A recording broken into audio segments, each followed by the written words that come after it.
On écoute Donald Trump. Pas d'accord, tout simplement. Vous voulez quoi que je dise Vous voulez que je dise des choses atroces sur Poutine et ensuite, Vladimir, comment ça va Qu'est-ce qui se passe Comment ça se passe avec cet accord Moi, je ne suis pas aligné avec Poutine, je ne suis aligné avec personne. Je suis aligné avec les États-Unis d'Amérique, moi.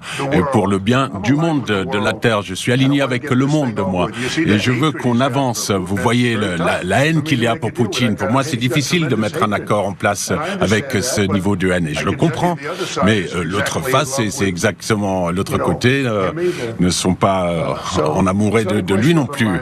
Donc la question d'alignement, moi je suis aligné avec le monde. Voilà, je veux que les choses avancent, je suis aligné avec l'Europe. Je veux voir si on peut régler cette affaire. Vous voulez que je sois dur, robuste, je peux l'être, plus que n'importe qui, n'importe quel être humain, mais c'est pas comme ça qu'on va arriver à un accord, c'est tout simple. Encore une question. Alors, tout à fait. Je vais répondre à ça. Depuis 4 ans, pendant les États-Unis, on avait un président qui se levait, qui disait des choses dures sur Vladimir Poutine, et Poutine a ensuite envahi l'Ukraine et détruit une grande partie du pays. Le chemin vers la paix, la prospérité, c'est peut-être au travers de la diplomatie. On a essayé de faire comme Biden voulait le faire, voilà, en gonflant les muscles, en disant, voilà, c'était ce qui comptait. L'Amérique, ce qui fait de l'Amérique un bon pays, c'est l'Amérique qui entre dans la voie diplomatique. Et ce que fait le président Trump? Je peux réagir. Donc, il a occupé une grande partie de l'Ukraine, Poutine, à l'est du pays, la Crimée, et il a occupé ça en 2014 déjà. Il avait envahi et occupé la Crimée pendant beaucoup d'années. Et moi, je ne parle pas simplement de Biden, mais à l'époque, il y avait Obama, le président Trump, ensuite le président Biden, et à nouveau le président Trump aujourd'hui. Et Trump, on espère, va l'arrêter, mais en 2014, personne ne l'a arrêté. Voilà, il a envahi, il a tué des gens. 2015, 2014, 2014. Moi, j'étais pas là, moi. Mais en 2014, de 2014 jusqu'en 2022, voilà, on avait cette situation en place. Les gens mouraient et personne ne l'a arrêté. Vous le savez, nous, on a eu des conversations avec Poutine, beaucoup de conversations, on a eu des débats et on a signé, moi personnellement, avec en tant que nouveau président en 2019, j'ai signé un accord. J'ai signé avec lui un accord pour un cessez-le-feu. Tout le monde m'a dit que on a signé, c'était un contrat, avec un contrat de gaz, oui, mais après, ce cessez-le-feu, il l'a pas respecté, il a tué nos gens, il n'a pas échangé de prisonniers. On a signé pour un échange de prisonniers aussi, il ne l'a pas fait. Donc, de quelle diplomatie est-on parle? Qu'est-ce que les États-Unis peuvent faire? Qu'est-ce que vous voulez dire? Je parle de la diplomatie qui va mettre fin à la destruction de votre pays. Monsieur le Président, avec tout le respect que je vous dois, vous manquez de respect de venir dans le bureau ovale et dire cela devant les médias américains. Maintenant, vous êtes en train de forcer des conscrits sur le front parce que vous avez des problèmes de personnel. Vous devrez être content que le président entre dans ce conflit. Est-ce que vous êtes venu en Ukraine? Est-ce que vous connaissez la situation? Eh bien, moi, j'ai vu ce qu'on montre dans les médias. Et voilà, vous amenez des gens, vous faites des tours de propagande. Est-ce que vous n'êtes pas d'accord que vous avez des problèmes, que vos militaires ont des problèmes, que vous n'avez pas assez de monde? Et vous manquez de respect de venir dans le bureau ovale et d'attaquer l'administration qui essaye de prévenir la destruction de votre pays. Alors, il y a beaucoup de questions là. Commençons depuis le début. Tout d'abord, pendant la guerre, tout le monde a des soucis, tout le monde a des problèmes, même vous. Mais vous avez un océan, mais vous ne le ressentez pas maintenant. Mais vous allez le ressentir à l'avenir. Non, ne dites pas ce qu'on va ressentir. On essaye de résoudre un problème. Ne nous dites pas, n'essayez pas de nous dire ce que nous allons ressentir. Il faut que ce soit clair, il faut se souvenir de cela. Vous n'êtes pas dans une position de dicter quoi que ce soit que nous puissions ressentir. Nous allons nous sentir très bien. On va se sentir très bien, très fort. Non, actuellement, vous n'êtes pas dans une une bonne position. L'Ukraine est dans une mauvaise position et vous l'avez permis ça d'arriver. Depuis, vous n'êtes pas dans une bonne position. Vous n'avez pas le contrat maintenant. Avec nous, vous allez maintenant... Vous êtes en train de parier avec la vie de millions de personnes. Vous jouez avec la guerre mondiale, la troisième guerre mondiale. Ce que vous faites, c'est un manque de respect. C'est un manque de respect à ce pays, cette nation. Et est-ce que vous avez dit merci une seule fois? Ici, dans cette réunion, est-ce que l'on vous a entendu dire merci? Vous êtes allé en Pennsylvanie et faire campagne pour l'opposition en octobre. Et vous devez apprécier ce que nous faisons. Le président tente de sauver votre pays. Excusez-moi. Si vous croyez que vous parlez plus fort, si vous parlez fort, vous allez avoir raison. Quand vous parlez de la guerre en Ukraine, il ne parle pas fort. Votre pays a des gros problèmes. Mais vous n'êtes pas en train de gagner, vous n'êtes pas en train de vaincre. Mais il y a beaucoup de chances que vous puissiez vous en sortir grâce à nous. Monsieur le Président, depuis le début, nous avons été seuls. Et on vous a dit merci. On vous a donné... Avec le président stupide, on vous a donné 350 milliards de dollars. On vous a donné des équipements et du matériel militaire. Vous vous êtes servi de notre équipement. Si vous n'aviez pas notre équipement militaire, cette guerre aurait été finie en une quinzaine de jours. Oui, d'accord, en 3 jours. Voilà, ça c'est en 2 semaines. Ok, bien sûr, c'est ça. Ça va être difficile d'arriver à un accord comme ça. J'ai dit merci beaucoup de fois, Monsieur Vance. Et il y a des désaccords, il faut l'accepter, ça. Il faut qu'on avance et plutôt que de se battre devant les caméras. Vous avez tort, on sait que vous avez tort. Moi, je crois que c'est bon que la population américaine voit ce qui se passe, c'est important. C'est pour ça que je continue cette discussion et ces échanges. Vous devez être reconnaissant. Les gens sont en train de mourir, vous n'avez plus de soldats, vous commencez à ne plus avoir de soldats. Ce serait une bonne chose. Et ensuite, vous nous dites, ah non, moi je ne veux pas de cessez-le-feu, je ne veux pas cesser le feu, moi je veux ci, moi je veux ça. Non, écoutez, si vous arrivez à un cessez-le-feu maintenant, prenez-le comme ça, il n'y aura plus de balles qui voleront et vos hommes ne seront plus tués. Vous ne voulez pas de cessez-le-feu, c'est ça que vous dites? Moi je veux un cessez-le-feu. Vous allez avoir un cessez-le-feu plus rapidement avec cet accord. Vous pensez que je ne veux pas de cessez-le-feu? Qu'est-ce que vous pensez? Il y a quelqu'un qui s'appelle Biden, c'était pas une personne intelligente. Ça, c'était... excusez-moi, c'était avec Obama. Obama vous a donné des armes. Moi, je vous ai donné des javelines pour vous battre. Obama vous a donné des bateaux. Et Trump a donné des javelots, des javelins. Vous devriez être plus reconnaissant. Parce que ce n'est pas vous qui avez les atouts en main. Avec nous, vous allez avoir les atouts en main. Sans nous, vous n'avez pas d'atouts. Vous n'avez pas de carte en main même.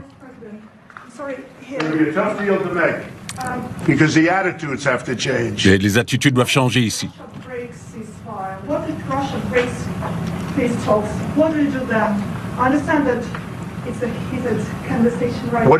Qu'est-ce que vous dites? Elle pose la question, qu'est-ce qui se passe si la Russie met en place ça? Si une bombe vous tombe sur la tête maintenant? Moi, je ne le sais pas, ils n'ont pas respecté le cessez-le-feu avec Biden, ils ne respectaient pas Biden, ils ne respectaient pas Obama. Moi, ils me respectent, laissez-moi vous dire. Poutine a fait beaucoup avec moi. Il y avait une fausse chasse aux sorcières. Voilà, vous connaissiez ça, il y avait Biden a lancé une fausse chasse aux sorcières, Hillary Clinton aussi, c'était une arnaque démocratique. Et il a traversé cela, Poutine. On l'a accusé de plein de choses, il y avait une chasse aux sorcières, mais il n'avait rien à faire là-dedans. C'est sorti de la salle de bain de Biden, de la chambre à coucher de Hunter Biden. Et ensuite, on a dit, ah voilà, il y a ce laptop d'enfer a été fait par la Russie, c'était une arnaque. Et il a supporté ça, on l'accusait de tout cela, de toutes ces choses. Moi, tout ce que je puis dire, c'est cela.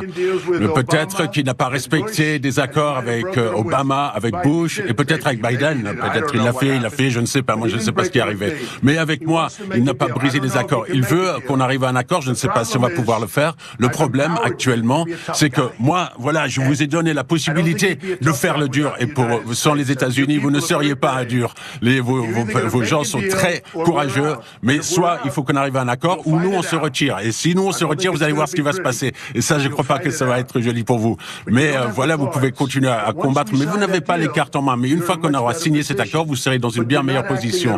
Mais vous n'agissez pas en tant que personne reconnaissante. Et ça, ce n'est pas gentil. Ce n'est pas gentil du tout. Voilà. Et je crois qu'on en a assez entendu, assez vu. Qu'est-ce que vous en pensez? Là, ça va faire de bonnes images, ça c'est sûr. Ça va être spectaculaire lorsqu'on va voir ça sur nos écrans. On va voir ce qui se passe.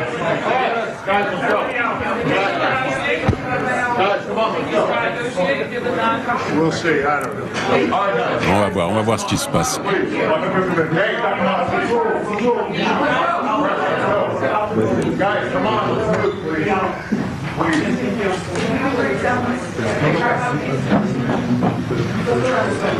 C'est du jamais vu, je crois. Volodymyr Zelensky et Donald Trump en train de s'écharper dans la Maison-Blanche, devant les caméras du monde entier. Le ton est monté à un niveau qu'on n'aurait pas pu imaginer.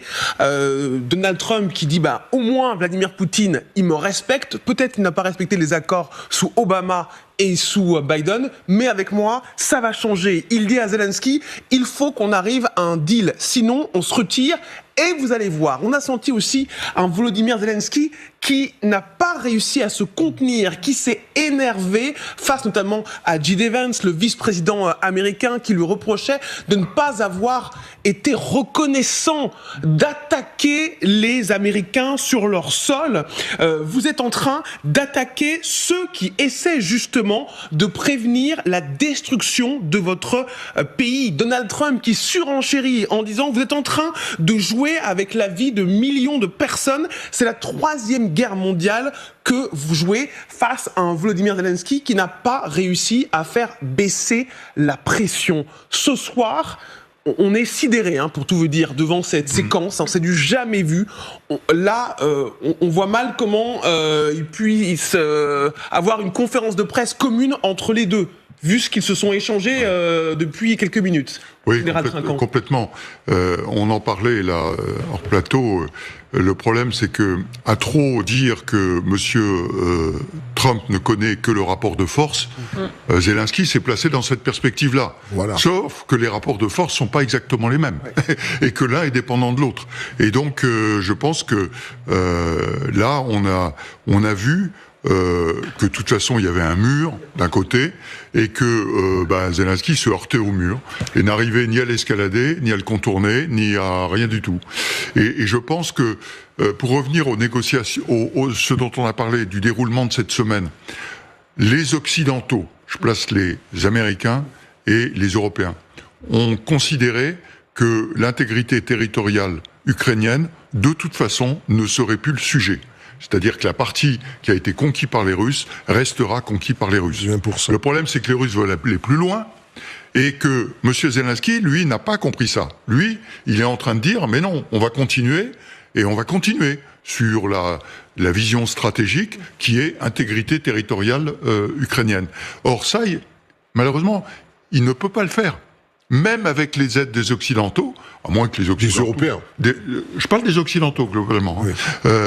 À moins qu'il s'engage sur le terrain, ce qui est totalement irréaliste. Donc, seul, avec son armée, il ne peut pas le faire. Et ça, il veut pas l'admettre. Et devant M.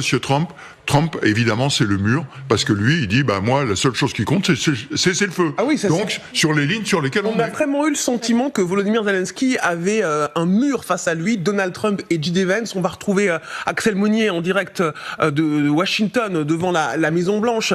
Axel, alors nous, on a les images, mais on imagine les journalistes en face. Est-ce qu'ils ont été aussi saisis que nous ? Alors oui, ils ont sûrement été saisis. C'est une séquence hallucinante, cette pression qui a été mise sur Volodymyr Zelensky, la réponse très émotive du président ukrainien également. Et effectivement, ici, il y a de l'effervescence depuis quelques minutes. Je vais vous expliquer pourquoi. Parce qu'en fait, tout à l'heure, nous faisions nos directs sur cette pelouse que vous voyez derrière moi. Eh bien, le Secret Service, vous savez, cette organisation qui protège le président américain, a demandé d'évacuer cet endroit exactement comme pour l'arrivée de Volodymyr Zelensky. Alors est-ce que cela veut dire que le président ukrainien s'apprête à partir plus tôt que prévu? Il n'y a pas d'indice précis. En tout cas, ce qu'on sait, c'est que la presse qui suivait le rendez-vous à l'intérieur du bureau ovale a été escortée vers la sortie il y a une petite demi-heure maintenant pour mettre fin. On ne sait pas du tout ce qui se passe actuellement à l'intérieur de ce bureau ovale, mais vu les débats très houleux et les conversations très chaudes qui viennent de se dérouler, le ton est peut-être monté encore d'un cran. On verra s'il y aura bien une conférence de presse ou pas. Elle est censée se tenir d'ici quelques minutes, mais pour l'instant, eh bien, tout est en suspens. On attend d'en savoir plus. Il y a beaucoup d'effervescence, mais aussi beaucoup d'incompréhension. On ne sait pas ce qui va se passer dans les prochaines minutes, mais on va évidemment vous tenir informé. Merci Axel Monnier, notre correspondant en direct de la Maison-Blanche. Vous nous faites vivre évidemment l'effervescence sur place. C'est vraiment une séquence hallucinante que nous avons vécue dans le bureau ovale. Donald Trump, Volodymyr Zelensky, J.D. Vance, le vice-président américain, qui s'écharpent. Vraiment, c'est une dispute devant les caméras. On a du mal à imaginer qu'une conférence de presse commune aura lieu dans quelques minutes. Regardez une partie des échanges, la violence des échanges qu'il y a eu entre le président ukrainien, le président américain et le vice-président américain. Regardez. Je parle de la diplomatie qui va mettre fin à la destruction de votre pays. Monsieur le Président, avec tout le respect que je vous dois, vous manquez de respect de venir dans le bureau ovale et dire cela devant les médias américains. Maintenant, vous êtes en train de forcer des conscrits sur le front parce que vous avez des problèmes de personnel. Vous devrez être content que le président entre dans ce conflit. Est-ce que vous êtes venu en Ukraine? Est-ce que vous connaissez la situation? Eh bien, moi, j'ai vu ce qu'on montre dans les médias. Et voilà, vous amenez des gens, vous faites des tours de propagande. Est-ce que vous n'êtes pas d'accord que vous avez des problèmes, que vos militaires ont des problèmes, que vous n'avez pas assez de monde?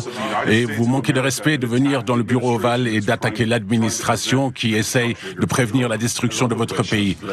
Alors, il y a beaucoup de questions là. En commençant depuis le début, tout d'abord, pendant la guerre. Tout le monde a des soucis, tout le monde a des problèmes, même vous. Mais vous avez un océan, mais vous ne le ressentez pas maintenant.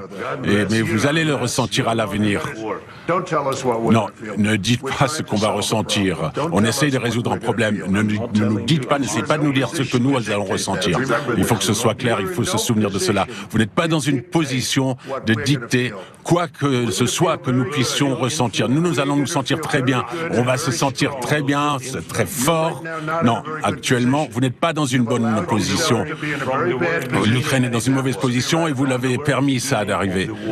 Depuis, vous n'êtes pas dans une bonne position. Vous n'avez pas le contrat maintenant. Avec nous, vous allez maintenant... Vous êtes en train de parier avec la vie de millions de personnes. Vous jouez avec la guerre mondiale, la troisième guerre mondiale. Ce que vous faites, c'est un manque de respect. C'est un manque de respect à ce pays, cette nation. Et est-ce que vous avez dit merci une seule fois ici, dans cette réunion? Est-ce que nous vous avons entendu dire merci? Mais vu, on le disait en conférence dans le bureau ovale. Joséphine Staron, est-ce qu'il y a peut-être un surjeu on surjoue la colère de la part de Donald Trump et de J.D. Vance pour expliquer à l'opinion publique américaine qui regarde ces images pourquoi Donald Trump ne veut pas céder à Volodymyr Zelensky? Vous savez, il n'y a pas de hasard. Cette séquence, elle est parfaite d'un point de vue de la communication. On venait de dire avant le début de ces échanges que c'était deux hommes professionnels de la communication. C'est exactement ce qui vient de se passer. La répartition de la parole entre le président américain et son vice-président, ce n'est pas du hasard. Donald Trump laisse sciemment J.D. Vance attaquer de manière encore plus brutale le président ukrainien. Et surtout, on est face à une guerre psychologique psychologique. C'était très difficile à regarder d'ailleurs comme ça en direct parce qu'on se dit Volodymyr Zelensky est un homme comme tout le monde et il va craquer. Et effectivement, il craque à certains moments, il dit des choses qu'il n'aurait pas dû dire parce que on sait très bien comment Donald Trump aurait réagi. Est-ce que Volodymyr Zelensky... Il l'a piégé, vous dites ? Oui, Donald Trump, par cette mise en scène, et le vice-président ont piégé Volodymyr Zelensky. Ce que toute cette séquence révèle, en fait, c'est que depuis lundi, depuis la visite d'Emmanuel Macron, on dit on va essayer de négocier avec Donald Trump, on va essayer de lui faire entendre tel argument, tel autre argument, on verra bien à la fin, on va placer nos pions. En fait, non, il avait déjà décidé. Avant cette semaine qu'on dit cruciale où chacun avance ses pions, ce que montre cette séquence, c'est que le président américain avait déjà décidé de l'issue de cette semaine. Lorsqu'il reçoit Volodymyr Zelensky, il sait exactement ce qu'il veut obtenir, un accord sur les terres rares, un cessez-le-feu, et ça s'arrête là. Zelensky n'a jamais eu de marge de manœuvre, c'est ce que vous nous dites, Joséphine Staron, ce soir. Quand on voit cette scène, on ne voit pas comment il aurait pu avoir la moindre marge de manœuvre. On va faire un détour par Kiev, par l'Ukraine, retrouver notre envoyée spéciale Gwendoline de Bono en direct ce soir. Gwendoline, on a besoin de savoir du côté ukrainien comment cette séquence est perçue, comment l'attitude de leur président est perçue.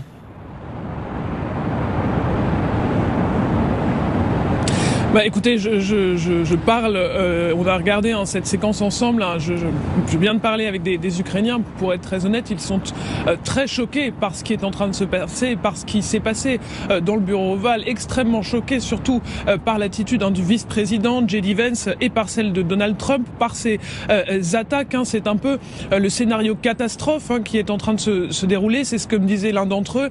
Un autre qui est officier vient de me dire c'est un piège qui se referme sur Volodymyr Zelensky. Ils l'ont poussé dans ses retranchements. C'est ce que un officier donc de l'armée ukrainienne qui regardait la rencontre vient de me dire. Il y a quand même ce sentiment de choc. C'est un coup de massue ce soir pour l'Ukraine. On verra ce qu'il en sortira, mais ces images sont dures à regarder aussi pour les Ukrainiens, alors que cette rencontre, elle suscitait quand même une certaine forme d'espoir avec de la grande prudence, vu les déclarations de Donald Trump ces derniers jours. Mais c'est vrai qu'il avait eu des mots en disant que non, il n'avait pas dit que Zelensky était un dictateur, puis que oui, il y aurait une discussion sur le sort des territoires occupés. Donc il y avait peut-être l'espoir qu'il y ait un changement de la part de Donald Trump. Et bien là, ce que l'on vient de voir a fracassé ces espoirs, et les Ukrainiens sont très sincèrement choqués. Merci beaucoup pour cette remontée de terrain, Gwendoline de Bono, avec Thibaut Bruck, nos envoyés spéciaux en direct de l'Ukraine. Les mots sont forts, c'est le scénario catastrophe qui s'est produit ce soir. Les Ukrainiens, interrogés par nos envoyés spéciaux, sont sous le choc en voyant ces images de disputes devant les caméras du monde entier entre le président américain et le président ukrainien. Est-ce qu'il a raté cette opportunité de faire changer d'avis Donald Trump, ou est-ce que les dés étaient jetés dès le départ, comme le dit Joséphine Staron ? Alors, je ne sais pas si les dés étaient jetés dès le départ, mais une chose est sûre, c'est qu'il a quasiment raté toute chance de voir bouger les États-Unis. Pourquoi ? Parce que, vous avez entendu à plusieurs reprises, Donald Trump ainsi que le vice-président ont dit: vous avez manqué de respect au peuple américain, vous avez manqué de respect à ce gouvernement, vous ne nous avez pas remercié pour ce que nous avons fait, alors lorsque Zelensky lui a dit si, j'ai eu l'occasion de le dire à plusieurs reprises, il a dit non, là, à ce gouvernement, en d'autres termes, il lui a dit vous ne vous êtes pas adressé aux républicains, à la nouvelle administration, vous êtes pour l'instant adressé à la précédente, mais pas à la nouvelle administration. Donc c'est désormais nous qui sommes en charge, ça c'est la première chose. Et puis la deuxième chose, c'est quelle peut être la suite. Oui. Au fond, Donald Trump va pouvoir dire: 1, j'ai essayé. 2, il n'a rien voulu entendre. Oui. Désormais, nous n'avons pas à bouger. Ils prennent ou ils ne prennent pas. S'il faut aller, si ça tourne véritablement à la 3e guerre mondiale, comme dit Donald Trump, ça sera de la responsabilité de Zelensky. Et la difficulté maintenant, c'est comment est-ce que les Européens qui ont fait la prévente, parce qu'au fond, c'est ce qu'a fait le président Macron, c'est ce qu'a fait le Premier ministre anglais, ils ont fait la prévente. qu'est-ce qu'ils peuvent dire pour ramener à la table de la raison Donald Trump dans un timing qu'on sait extrêmement clair. Moi, je ne sais pas ce qu'il va se dire à la prochaine à la conférence de presse qui est prévue. Est-ce qu'elle va être maintenue ? Et désormais, c'est quasiment impossible qu'on ait quelque chose avec un semblant de consensus. J'ajoute que sur la forme, et je reconnais, je suis d'accord avec ce qui vient d'être dit, c'est que vous savez, la séquence à laquelle on a assisté est généralement une séquence qui se produit lorsqu'un conflit est juste... on prend qu'il y a un conflit, une première rencontre entre belligérants, entre opposants, on se lâche, on laisse tout. Là, nous étions censés à être en présence d'une signature d'accord. Donc, en général, toute la haine, toute la dimension émotionnelle négative, tous les reproches sont en général purgés à ce stade-là. Or, on s'aperçoit que plus rien n'est purgé, et Donald Trump en tout cas par cette séquence, a donné la preuve, en tout cas, a montré que finalement, rien n'est purgé du côté ukrainien, qu'il n'avait pas de responsabilité avant sa prise de fonction. D'ailleurs, il a oublié qu'il a été aussi en fonction entre 2017 et 2021, et donc il n'était pas responsable du passé. Il dira au peuple américain, moi, j'ai fait ce que je pouvais en fonction d'une situation que j'ai trouvée. Alors, si vous nous rejoignez, pour bien comprendre le niveau de tension, saisir la mesure de ce qui se passe en ce moment dans le bureau ovale, regardez une autre séquence d'échanges extrêmement tendus entre le président ukrainien, le président américain et le vice-président américain. Regardez. Excusez-moi, si vous croyez que vous parlez plus fort, et si vous parlez fort, vous allez avoir raison. Quand vous parlez de la guerre en Ukraine, il ne parle pas fort. Votre pays a des gros problèmes. Et vous n'êtes pas en train de gagner, vous n'êtes pas en train de vaincre. Mais il y a beaucoup de chances que vous puissiez vous en sortir grâce à nous. Monsieur le Président, depuis le début, nous avons été seuls. Et on vous a dit merci. On vous a donné... avec le président stupide, on vous a donné 350 milliards de dollars. On vous a donné des équipements et du matériel militaire. Vous vous êtes servi de notre équipement. Si vous n'aviez pas notre équipement militaire, cette guerre aurait été finie en une quinzaine de jours. Oui, d'accord, en 3 jours. Voilà, ça c'est en 2 semaines. Ok, bien sûr, c'est ça. Ça va être difficile d'arriver à un accord comme ça. Ça va être difficile, c'est ce qu'on voit. Partons retrouver à Washington Justine Jankowski, autre correspondante pour TF1 LCI. Justine, est-ce qu'un deal peut être conclu, le fameux deal sur les terres rares et les minerais, dans ces circonstances ? Voilà, toutes les cartes sont rebattues, on ne sait pas vraiment ce qui va passer, on ne sait pas même si un deal peut encore être signé. À cette question posée par la chaîne de télévision CNN, Donald Trump répond « on verra ». Il fait donc durer le suspense et vous l'avez vu, le ton est monté très vite entre les deux hommes avec cet échange hallucinant. Donald Trump qui a commencé en disant « vous n'avez pas les cartes en main », qui accuse Volodymyr Zelensky de s'être mis en mauvaise posture et même d'être sur le point de déclencher une 3e guerre mondiale. On voit que le ton il a commencé à monter quand le vice-président J.D. Vance a commencé à prendre la parole, qu'il a accusé l'Ukraine de ne pas être assez reconnaissante de l'aide américaine. Mais tout ceci, c'est vrai qu'on en entendait parler depuis quelques jours déjà. La Maison-Blanche disait que Volodymyr Zelensky se comportait un peu comme si tout lui était dû, comme si le soutien américain il lui était acquis depuis la présidence de Joe Biden et que maintenant il allait devoir voir à qui il avait affaire. Alors normalement il devrait y avoir une conférence de presse conjointe entre les deux hommes. À l'heure actuelle on ne sait pas si elle va se tenir, mais on suit bien sûr la situation. Merci beaucoup Justine Jankowski en direct de Washington. Général Trinquant, vous voyez saisi en voyant ces images où Volodymyr Zelensky essayait de se défendre, mais on voit que le président ukrainien était en train de perdre ses nerfs. Oui, les Américains, le duo Trump-Vance lui ont fait perdre ses nerfs, très clairement. Et on n'a pas vu le début. Mais moi, je regardais le début avec les photos qui étaient montrées. Oui. Et j'ai entendu le président Trump après ça qui parlait de la haine que Zelensky avait pour Poutine et pour etc. S'il s'est placé sur ce registre-là, évidemment que ça ne pouvait pas marcher. Parce que le registre, c'était pas ça. c'était on vient vous remercier pour votre aide et on vous demande de continuer l'aide. Et pour ça, on signe un accord. Le fameux accord sur le terrain, etc. Et donc, nous allons continuer cette aide. Et merci beaucoup de ce que vous avez fait et de ce que vous allez faire maintenant pour nous aider. Or, il n'est pas parti du tout sur ce registre-là. Est-ce qu'il a raté son entretien ? Moi, je crois qu'il a complètement raté son entretien. Oui. Et il s'est fait piéger, en plus, parce que dans les termes... Enfin, à un moment, quand il dit « mais la guerre aurait été arrêtée en 15 jours », et sous le ton de la plaisanterie, il dit « mais non, vous avez raison, en 3 jours », c'était se moquer de ce que venait de lui dire le président Trump. Or, on connaît la personnalité du président Trump, on se moque pas de lui. Ouais. Je veux dire, on prend en compte sa personnalité. Qu'aucun président non plus. Non, bien sûr, vous avez raison. Mais vous avez raison, mais en plus de son égo.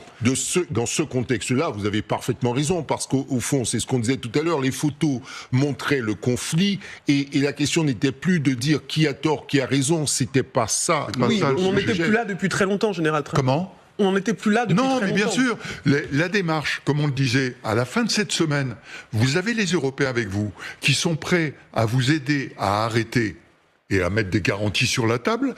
Donc vous venez demander aux Américains, qui quand même n'étaient pas tout à fait dans cette logique-là, qui ont peut-être été un peu échaudés parce que on dit Macron est le Premier ministre britannique, et donc, maintenant, on va demander aux Américains de continuer l'aide sur ce sujet. Or, lui, il est revenu au départ. C'est-à-dire la guerre, l'horreur, etc., ce qu'on comprend parfaitement. Et au passage, ce que je dis est pas gentil pour le président Zelensky, que j'admire pour ce qu'il a fait il y a 3 ans. C'est lui, grâce à lui, que l'Ukraine a résisté. Mais le problème, c'est qu'il faut terminer maintenant. Oui. Et ça, c'est quand même plus compliqué, avec le souci que vous rappeliez, c'est revenir à Kiev, mais...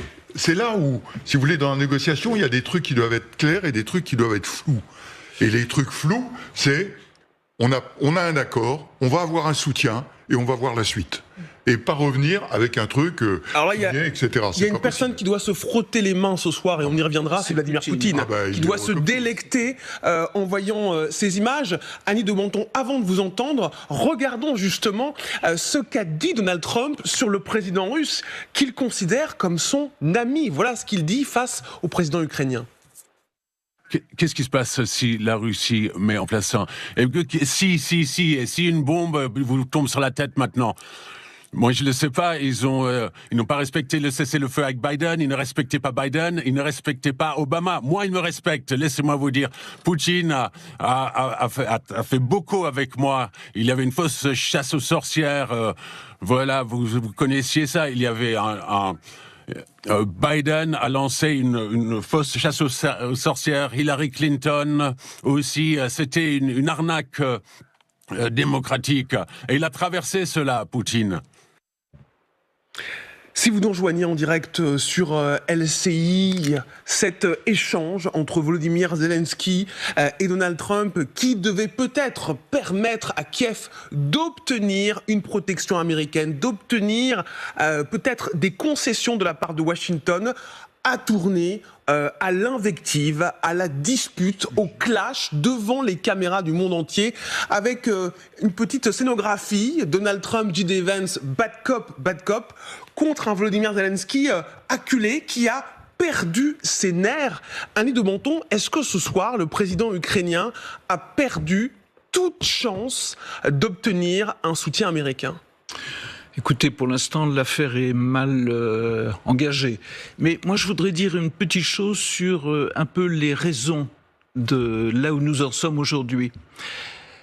On a tellement parlé des métaux rares, des terres rares, de l'accord économique, qu'on a oublié le contexte. Et donc, le président Zelensky est arrivé avec la guerre dans la tête. Et le président Trump a visiblement été très bien informé par Moscou. Oui.